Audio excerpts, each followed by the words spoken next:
اعوذ باللہ من الشیطان اللعین الرجیم بسم اللہ الرحمن الرحیم۔ بس بطور خلاصہ صاحب یقین خدا کی رضا کے علاوہ اور کسی چیز پر اس کی توجہ نہیں ہوتی ہے، اس کی توجہ کا محور اور مرکز حق متعال کی رضایت ہے، حق متعال کے لیے وفادار رہنا ہے۔ لہٰذا صاحب یقین کو اس بات پر یقین ہوتا ہے کہ اللہ اس کے ہر عمل سے باخبر ہے۔ وہ عمل جو یہ انسان تنہائی میں بیٹھ کر انجام دے کر آیا ہے، جس کو کوئی نہیں جانتا سوائے اس کے، اسے اللہ جانتا ہے، وہ اللہ سے پوشیدہ نہیں ہے۔ لہٰذا آپ دیکھیں کیسے وہ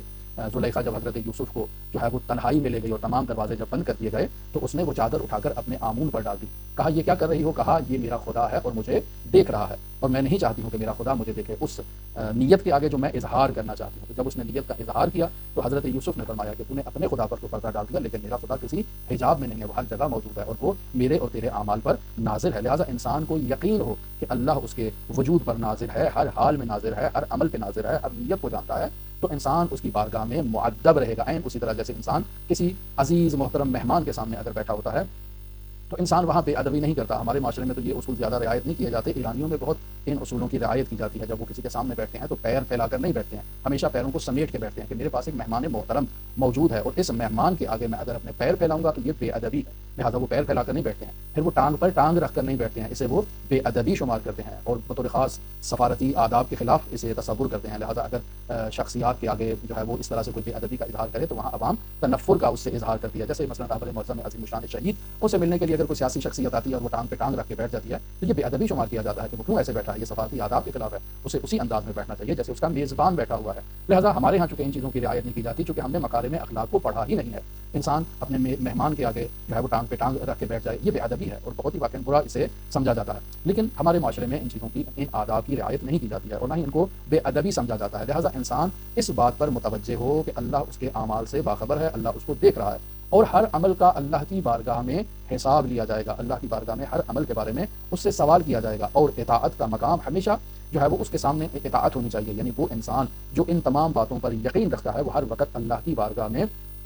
مطیع اور فرمان بردار ہوتا ہے، اس لیے وہ ہر نعمت پر اللہ کا شکر ادا کرتا ہے۔ اللہ کا شکر ادا کرنا اور اللہ کی مخلوق کا شکر ادا کرنا یہ صاحب یقین کا وظیفہ اور وطیرہ ہوتا ہے۔ من لم یشکر المنعم من المخلوقین لم یشکر اللہ عز وجل، جس نے مخلوقات کا شکریہ ادا نہیں کیا اس نے اللہ کا شکریہ ادا نہیں کیا۔ اور ہر مخلوق کا شکریہ ادا کرنے کا طریقہ متفاوت ہے۔ انسان اس طریقے کو سیکھے کہ کیسے کسی کے ساتھ پیش آتے ہیں، کیا آداب ہیں، کیا طریقہ کار ہے۔ یہ آداب کہاں سے سیکھے جاتے ہیں؟ استاد کے سامنے کیسے بیٹھنا ہے، شاگرد کے ساتھ کیسے گفتگو کرنی ہے، استاد کے ساتھ کیسے کلام کرنا ہے، ان کے آداب ہیں، سب روایات میں بیان کیے گئے ہیں۔ لیکن ان آداب کی رعایت ہم اسی وقت کریں گے جب ہم ان مکارم اخلاق کو صاحبان اخلاق سے، معلمین اخلاق سے سیکھیں۔ لیکن ہم خود ہی اگر معلم بن جائیں، خود ہی اگر ہم استاد بن جائیں تو پھر تو یقینی بات ہے کہ ہم ان چیزوں کو نہیں سیکھیں گے۔ بس اللہ کا شکر ادا کیسے کرنا ہے یہ انسان کو آنا چاہیے، انسان کو مخلوق کا شکر ادا کیسے کرنا ہے یہ آنا چاہیے انسان کو۔ اور پھر جب اللہ کی جانب سے انسان پر کوئی مصیبت نازل ہوتی ہے تو یہاں انسان کا وظیفہ ہے کہ وہ اس مصیبت پر صبر و تحمل کا مظاہرہ کرے اور اس مصیبت کو بھی اللہ کی جانب سے دیکھے اور انسان اس پر اللہ کا جو ہے وہ شاکر ہو، اللہ کی بارگاہ میں دعا کرے کہ اے میرے پروردگار یہ مصیبت جو آئی ہے یہ تیری جانب سے ہے اور میں اس پر تیرا شکر گزار ہوں، لیکن اے میرے پروردگار مجھے اس مصیبت سے نکال دے۔ یہ مصیبت اور یہ آزمائش اگر میرا تیری بارگاہ میں مقام بڑھا نہیں سکتی تو میرے پروردگار اس آزمائش کو مجھ سے ختم کرنا، اور اگر یہ میرے درجات میں اضافے کا باعث بن رہی ہے تب انسان اللہ کی بارگاہ میں دعا کرتا ہے کہ اے میرے پروردگار اس مصیبت کا تسلسل فرما۔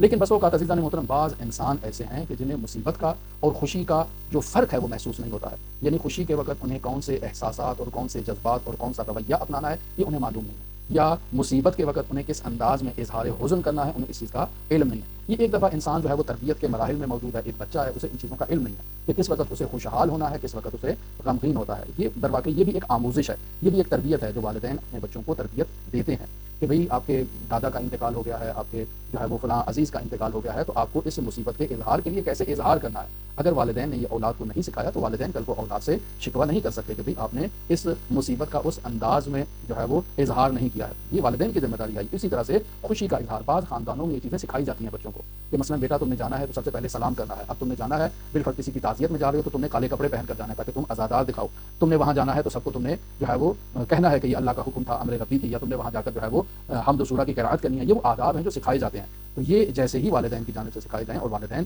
اگر آداب حزن و آداب سرور اولاد کو سکھاتے ہیں تو پھر ان کی آگے سے ان سے توقع ہونی چاہیے کہ اولاد اسی طرح سے اس کا مظاہرہ کرے۔ لیکن ایک دفعہ عزیزان محترم انسان جب تربیت کے مراحل سے عبور کر رہا ہوتا ہے تو وہ ان احساسات کو جانتے ہوئے بھی جو ہے وہ اس کے وجود سے ان احساسات کا جو ہے وہ خاتمہ ہو جاتا ہے، وہ نہیں سمجھتا ہے کہ یہ کیا چیز ہے۔ بس اوقات انسان جو ہے وہ شدت غم میں اظہار غم کو بھول جاتا ہے، یعنی غم ہے، بہت شدت کا اس پہ غم لاحق ہوا ہے، یعنی بہت ہی کوئی قریبی عزیز فوت ہو چکا ہے، لیکن اب اس قدر صدمہ اس کے اوپر آ چکا ہے کہ وہ اس کا اظہار نہیں کرنا چاہتا۔ وہ اب حزن میں ایسی حرکتیں انجام دے گا کہ آپ سمجھتے ہیں کہ شاید یہ جو ہے وہ دیوانہ ہو گیا ہے، یہ کیا ہو گیا ہے، اس کو ابھی رونا چاہیے، اس کو ابھی